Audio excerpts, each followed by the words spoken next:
Captain Olivia Grant stood at the command center of Earth Space Station Alpha, her eyes fixed on the massive screen before her. The image showed a fleet of alien ships hovering just beyond Mars' orbit. Their metallic hulls gleamed in the distant sunlight, beautiful yet menacing in their perfect formation. "They're requesting communication again, Captain," said Lieutenant Ryan Cooper, his fingers moving quickly across the holographic interface. Olivia took a deep breath. This moment would change human history forever. "Put them through." The screen flickered, and the image of Emperor Zax Cora appeared. The alien ruler was tall, with gray-blue skin, and 6 glowing eyes arranged in a circle on what humans would call a face. 4 of his 6 arms were visible, adorned with ceremonial armor that reflected the light of his ship. "Captain Grant," the Emperor's voice came through the translator, sounding almost mechanical, yet carrying unmistakable authority. "Have your leaders reconsidered our generous offer?" Olivia stood straighter, feeling the weight of Earth's future on her shoulders. "Emperor Zax Cora, I speak for all nations of Earth when I deliver this message. The sovereign nations of Earth have unanimously declared our solar system off-limits to all Galactic Empire vessels, personnel, and proxies. This is non-negotiable." A low murmur spread through the command center. Some officers exchanged worried glances, while others maintained rigid professionalism. The Emperor's 6 eyes blinked in sequence, a gesture the human xenobiologists had identified as surprise or possibly amusement. "Captain Grant, perhaps you misunderstand your position. Earth is but one world among millions in our empire. Your species has only achieved interplanetary travel. This declaration is meaningless." Behind Grant, her crew monitored communications from Earth's unified defense network. Major Sam Wilson kept his voice low as he leaned toward her. "Defense systems are ready, Captain. All stations report green status." Olivia nodded slightly before addressing the Emperor again. "We understand perfectly, Emperor. The declaration stands. You have 48 Earth hours to withdraw all Imperial assets from our system." The Emperor's upper arms moved in what the translation software identified as a gesture of dismissal. "You cannot possibly defend yourselves against the might of the Galactic Empire. We have conquered species far more advanced than yours." "Perhaps," Olivia replied calmly, "but none exactly like us." She nodded to Communications Officer Lisa Brown, who tapped a sequence into her console. Instantly, data began streaming to the Imperial flagship. Information about the 3 Imperial scout ships humanity had already defeated, complete with analysis of the weaknesses Earth had discovered in Imperial technology. The Emperor's posture changed as his aides presumably informed him of the transmission contents. His voice lost some of its mechanical quality, allowing a hint of genuine emotion to filter through. "Impossible. Those vessels were equipped with our latest defensive systems. And yet they failed against what you consider primitive weapons," Olivia countered. 48 hours, Emperor. After that, we will consider any Imperial presence in our system an act of war." The Emperor's 6 eyes narrowed simultaneously. "You would risk the annihilation of your species for this." Defiance. Olivia's expression remained unchanged. "We would risk everything for our freedom.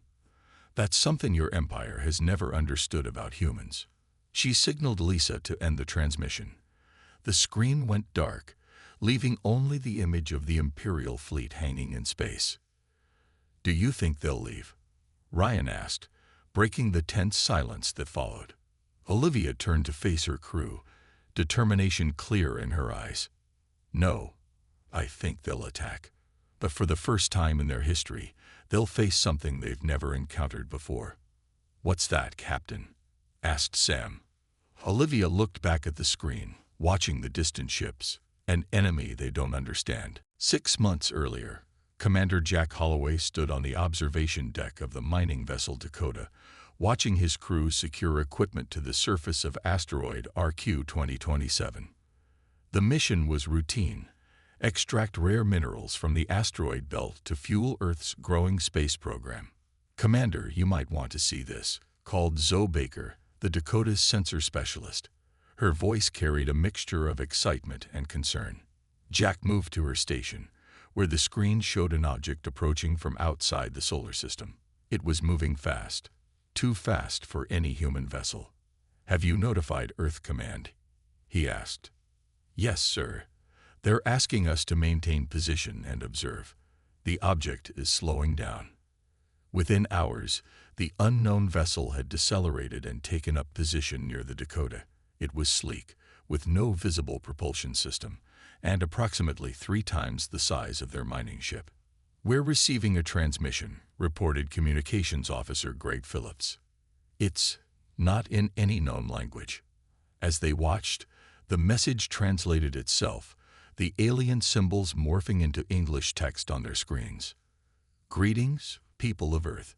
We represent the Galactic Empire, a confederation of 10,000 star systems. We come in peace and offer friendship." Over the next 3 days, the alien scout ship maintained position near the Dakota while opening communications with Earth's governments. The visitors called themselves the Vexari, one of the dominant species in the Galactic Empire. They offered technology, knowledge, and interstellar travel in exchange for Earth joining their ancient empire. World leaders were cautiously optimistic. The United Nations Security Council established a special committee to negotiate with the aliens. The Vexari representatives spoke of cultural exchange, technological advancement, and Earth's rightful place among the stars. Meanwhile, in a windowless room beneath Washington, D.C., analyst Alan Rice was working late. The 29-year-old had been assigned to monitor all transmissions between Earth and the alien vessel. Most were diplomatic pleasantries, but Alan had noticed unusual data bursts occurring when the main communications were idle. "Director Harris, I think I found something," Alan said, calling his supervisor. "The Vexari ship is sending encrypted transmissions when they think we're not watching." Using a new algorithm he'd developed, Alan managed to decode fragments of these hidden messages. What he found chilled him to the bone. Resource extraction potential high. Indigenous species, suitable for processing. Recommended approach, standard pacification followed by complete planetary harvest. Director Karen Harris immediately convened an emergency meeting with military leadership. The decoded messages revealed the Vexari's true intentions. Earth was not being invited to join an empire, but to be conquered. The aliens' friendly overtures were merely to assess Earth's defenses and resistance potential. Admiral Susan Wright made the difficult decision. "We can't wait for them to bring reinforcements. We need to strike now, while we only face one ship." When diplomatic channels suddenly closed, the Vexari scout realized its deception had been discovered.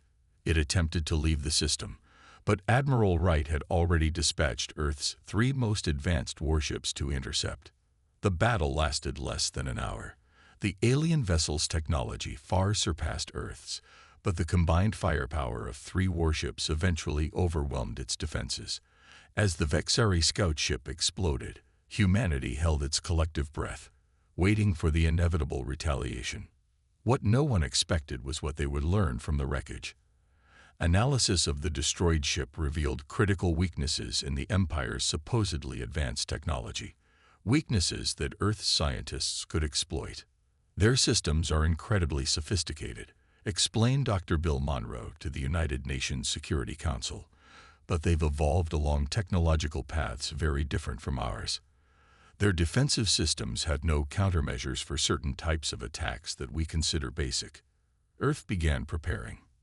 The Empire would come looking for their missing scout, and when they did, humanity would be ready. Lieutenant Diane Foster sat hunched over her monitor in the newly established Earth Defense Command Center buried deep beneath the Rocky Mountains.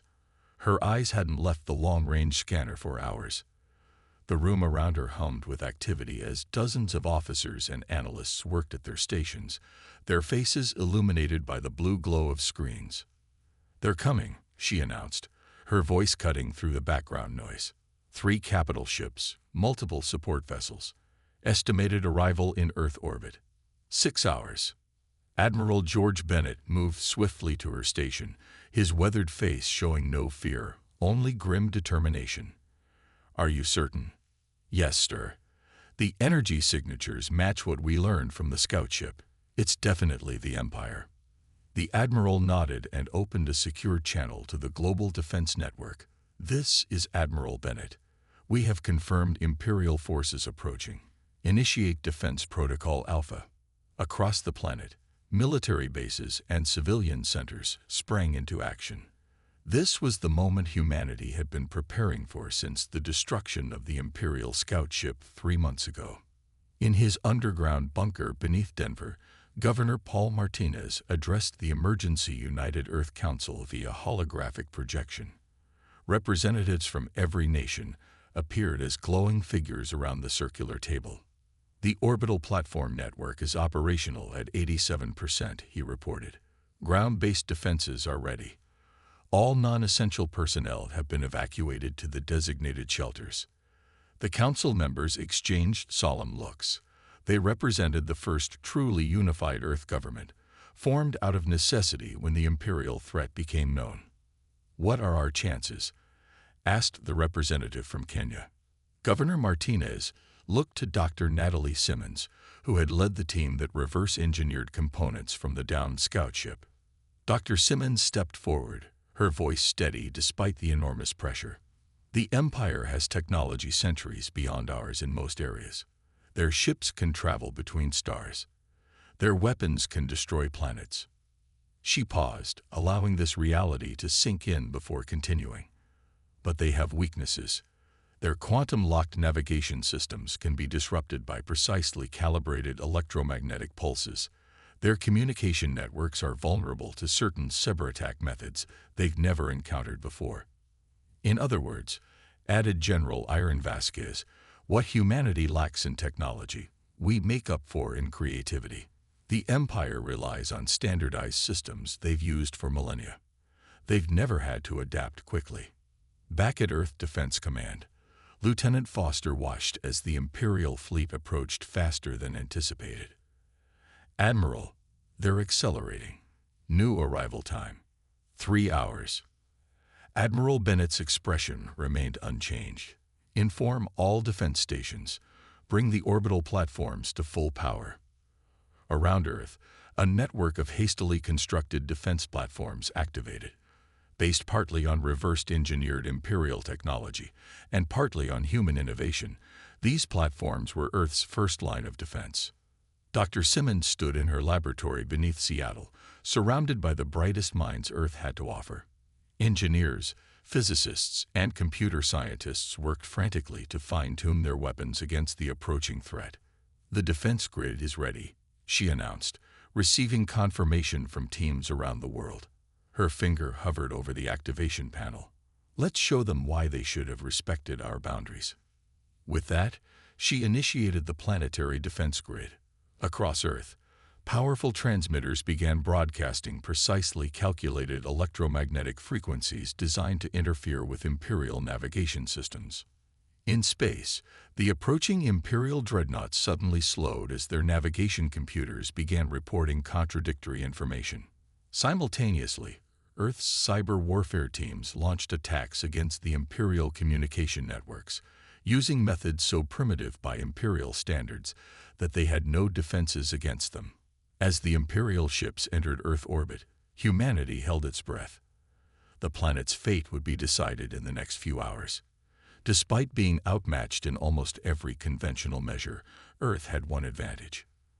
The Empire had never fought an enemy quite like humans before. The battle for Earth had begun. The first Imperial dreadnought entered Earth's orbit with weapons charge. The massive vessel dwarfed anything humans had ever built, stretching nearly 2 miles from end to end. Its surface gleamed with strange metals unknown to Earth science, and energy readings from its weapons systems exceeded the total power output of all human civilization. "Imperial vessel is deploying smaller craft," reported Sergeant Maria Wilson from her station at Lunar Defense Base Alpha. "Counting 20. No, 30 attack ships." Captain Frank Miller watched the holographic display with intense focus. The moon base had been constructed in just 2 months, a testament to humanity's determination to survive. "Launch countermeasures. Execute Pattern Delta." Across Earth's orbit, seemingly simple satellites activated. They began broadcasting the electromagnetic frequencies that Earth scientists had discovered could disrupt Imperial navigation systems. The effect was immediate. Several Imperial attack ships suddenly veered off course, their pilots struggling to maintain control as their navigation computers delivered false information. Two collided, exploding in silent bursts of light against the blackness of space. "It's working," exclaimed a young technician. Captain Miller's expression remained grim. "For now, they'll adapt quickly."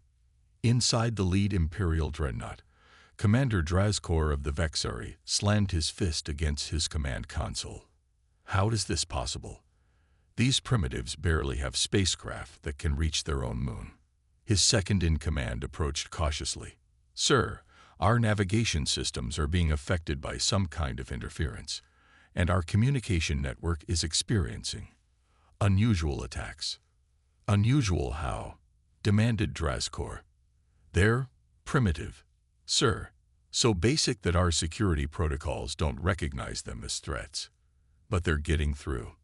On Earth, in a secured facility beneath Chicago, cyber warfare specialist Carol Wilson led a team of hackers launching attacks against Imperial systems. They used methods considered obsolete by modern Earth standards, precisely because they were so old and simple that the advanced Imperial defenses weren't designed to stop them. "It's like trying to hack a quantum computer with a telegraph," Carol explained to a military observer. "Their systems are looking for sophisticated attacks, but can't recognize something this basic." Back in space, the Imperial dreadnought fired its main weapon at one of Earth's orbital defense platforms. The energy beam should have vaporized the platform instantly. Instead, it dissipated harmlessly against a shield based on technology reverse-engineered from the downed scout ship. "Impossible," roared Drazkor. "How do they have shield technology?" As the battle continued, humanity's inexperience in space warfare became apparent. Two defense platforms were destroyed when Imperial forces identified and exploited weaknesses in their design. A missile base in the Pacific was vaporized when an Imperial ship broke through Earth's defenses. Yet the Imperial forces were taking unprecedented losses. Their attacks, designed to overwhelm and terrify technologically inferior species into quick submission, instead met innovative and unpredictable resistance. "They're trying to adapt," reported Captain Miller from the lunar base. "But they've never encountered our specific technologies before. Their systems are designed to counter far more advanced weapons, not our hybrid approaches." The battle raged for 3 days. Earth suffered significant damage. Coastal cities hit by Imperial weapons, millions of casualties, infrastructure destroyed. But the Imperial losses mounted as well. On the 3rd day, something unprecedented happened. 2 of the 3 Imperial dreadnoughts began to retreat, leaving the damaged lead ship behind. "They're leaving." Lieutenant Foster's voice was filled with disbelief as she watched the Imperial ships accelerate away from Earth. Admiral Bennett studied the tactical display. "Not retreating permanently. Regrouping. They'll be back with more ships, better prepared for our defenses." But Earth had achieved something remarkable. It had forced the mighty Galactic Empire to pause and reconsider. The damaged dreadnought, now disabled by Earth's combined attacks, drifted in orbit, a monument to humanity's unexpected resistance and a treasure trove of Imperial technology waiting to be studied. Earth had won the first battle. The war, however, had just begun. General Laura Chen moved carefully through the floating debris of the captured Imperial dreadnought.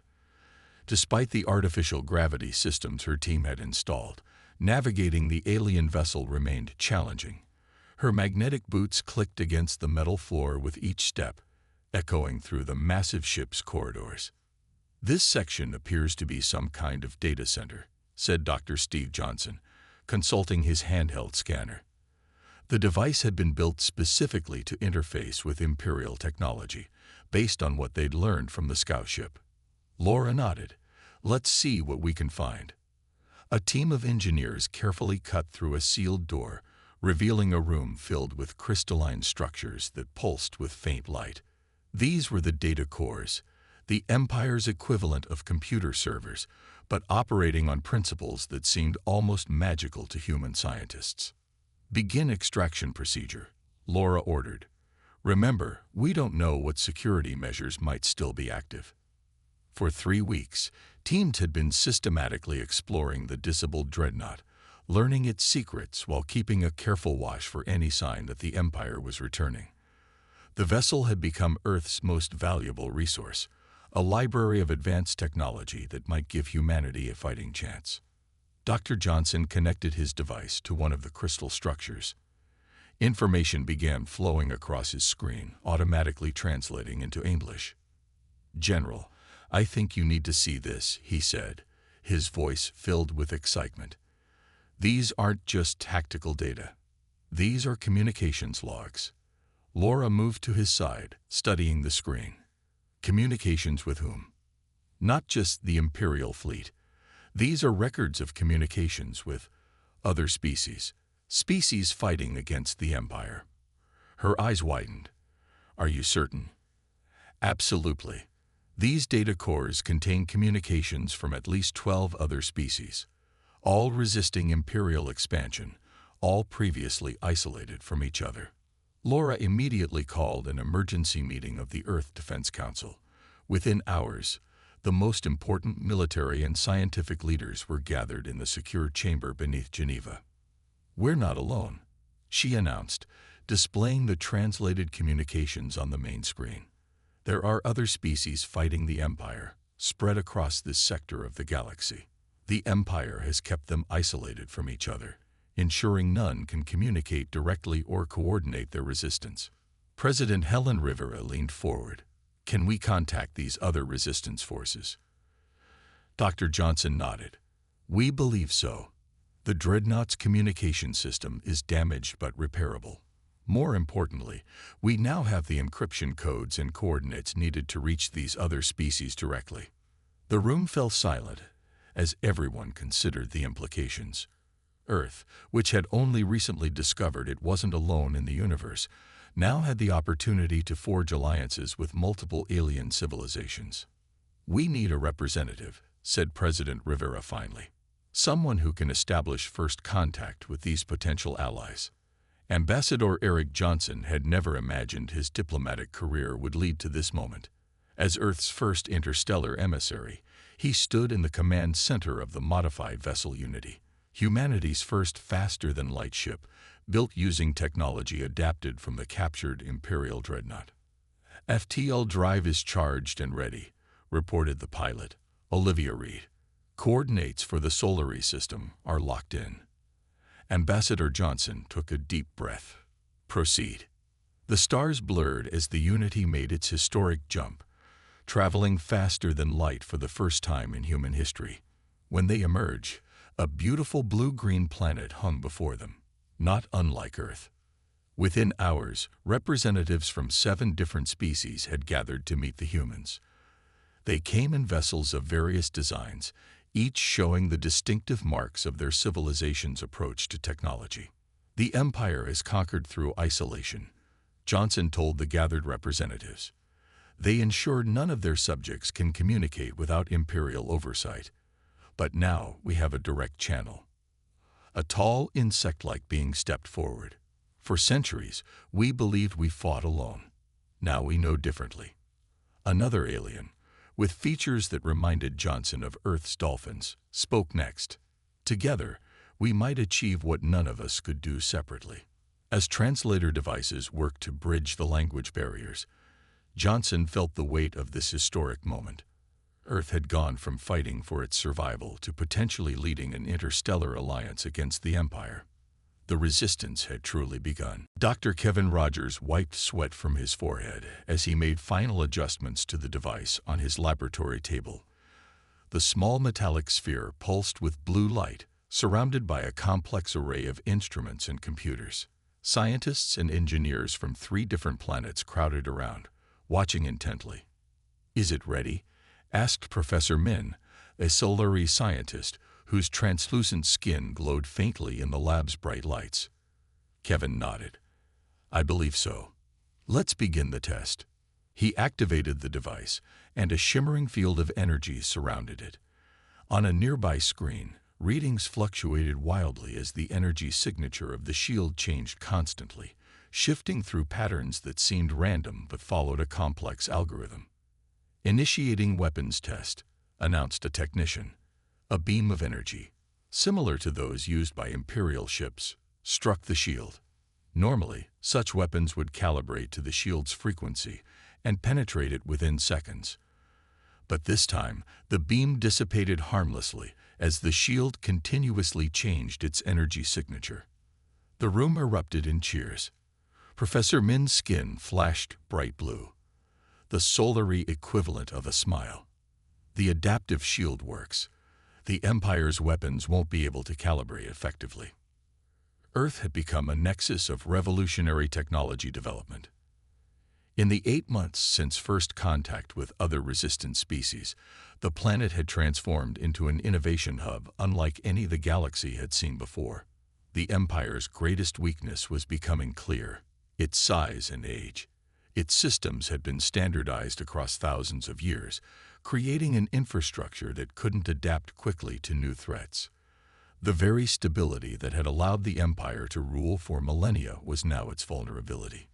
In another section of the massive international research facility, Linda Harrison led a very different kind of team. As head of Earth's diplomatic court, she had established communication protocols with 24 formerly isolated species. Every day, representatives from these diverse civilizations shared their unique approaches to fighting the Empire. The Novan crystalline technology is completely compatible with Terran electronic systems, Linda explained to Earth's leaders during their weekly briefing. And the solary biological computing offers solutions to problems we've struggled with for decades. President Rivera nodded approvingly. "How is the cultural integration proceeding?" "Better than expected," Linda replied. "Despite our biological differences, we've found surprising similarities in values and goals. The Empire's oppression has given us common ground." Each species contributed unique approaches to fighting the Empire. The Novans had developed invisible crystalline armor.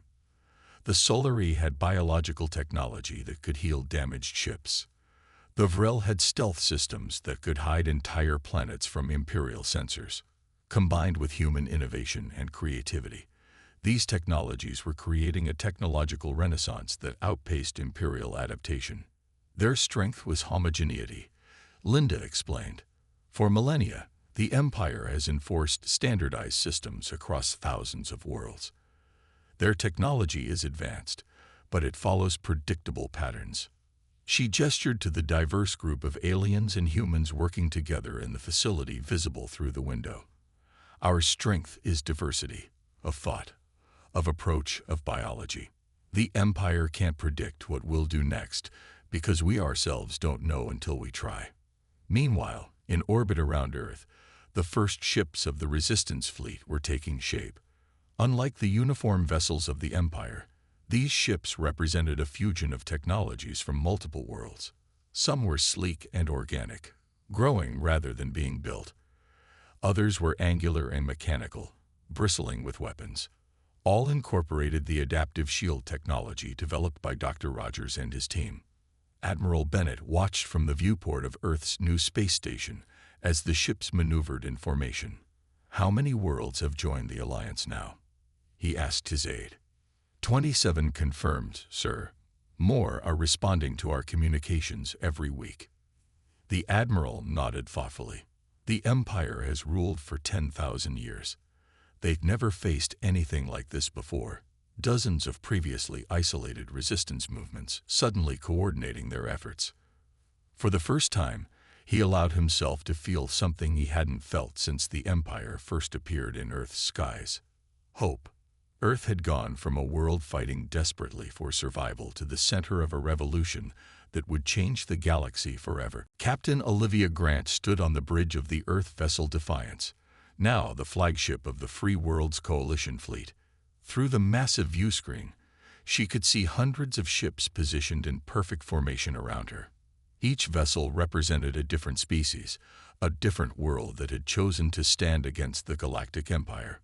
3 years had passed since Earth's initial declaration banning Imperial presence from its solar system. What had begun as one planet's desperate stand had evolved into the greatest challenge the Empire had faced in its 10,000-year history. "The Emperor's flagship is approaching," reported Commander Ryan Cooper, his fingers moving across the holographic controls. "They're requesting communication." Olivia nodded. "Open the channel." The massive screen shifted to show Emperor Zaxcora. The Imperial ruler appeared much as he had 3 years ago, his 6 eyes studying Olivia with what might have been curiosity. Unlike their first meeting, however, Olivia was not alone. Representatives of 27 species stood with her on the bridge, each wearing the insignia of the Free Worlds Coalition. "Captain Grant," the Emperor's voice came through the translator. "Your rebellion has become inconvenient. The Empire is willing to offer terms." Olivia allowed herself a small smile. "This isn't a negotiation, Emperor Zaxcora. The Galactic Empire is hereby notified that the Free Worlds Coalition now controls this sector of space. Your forces will withdraw from all Coalition territories." The Emperor's upper arms moved in a gesture of dismissal. "You speak boldly for someone who represents primitive worlds. The Empire has crushed countless rebellions throughout our history." A tall, blue-skinned Novan stepped forward. "Not like this one. For the first time, we stand united. The Empire's strategy has always been to keep us isolated," added a Solari representative, her translucent skin pulsing with determined light. "That advantage is gone." The Emperor's expression remained unreadable as his aides whispered information to him. Imperial intelligence was clearly providing updates on the Coalition fleet, the fusion technologies, the adaptive defenses, the weapons that could bypass Imperial shields. "This rebellion will be crushed, as all others have been throughout our history," the Emperor stated, but his voice lacked its former confidence. Olivia allowed herself a small smile. "Emperor, you misunderstand. This isn't a rebellion. It's an eviction notice." She gestured to the tactical display, showing the positions of Coalition forces throughout the sector. "We've already liberated 17 formerly Imperial worlds. Your supply lines are disrupted. Your communication networks are compromised. Your standardized defensive systems cannot adapt to our constantly evolving technologies." For the first time, uncertainty flickered across the Emperor's features. "The Empire has stood for 10,000 years. You cannot hope to defeat us." "Perhaps not the entire Empire at once," agreed Olivia. "But this sector, absolutely. And once we've secured it, we'll move to the next. The Coalition grows stronger with each world that joins us." Behind her, the combined fleet of the Coalition. Disparate technologies united by human ingenuity and communication protocols stood ready. The ships represented dozens of different design philosophies, from the crystalline vessels of the Novans to the living ships of the Solari to the heavily armored Earth destroyers. The Emperor's 6 eyes narrowed as he studied the Coalition representatives. For centuries, the Empire had conquered through division, ensuring that no subject species could communicate with others without Imperial oversight. Now that strategy had failed. "You have made a grave error, Captain Grant," the Emperor said finally. "The full might of the Empire will be brought against you." Olivia nodded to Commander Cooper, who ended the transmission. The view screen returned to showing the Coalition fleet surrounded by stars. "They'll attack soon," said the Vrel representative, his feathered crest rising with tension. "Let them come," Olivia replied calmly. "Every battle teaches us more about their weaknesses. Every engagement makes us stronger." Earth had transformed from an isolated world to the center point of a new interstellar alliance. The band that once protected just one planet now shielded hundreds, and the Empire found itself facing an enemy unlike any in its long history. One that thrived on difference rather than conformity, on innovation rather than tradition. As the Coalition fleet prepared for battle, Olivia looked at the diverse beings surrounding her on the bridge. Earth's defiance had sparked a revolution that would reshape the galaxy, one star system at a time.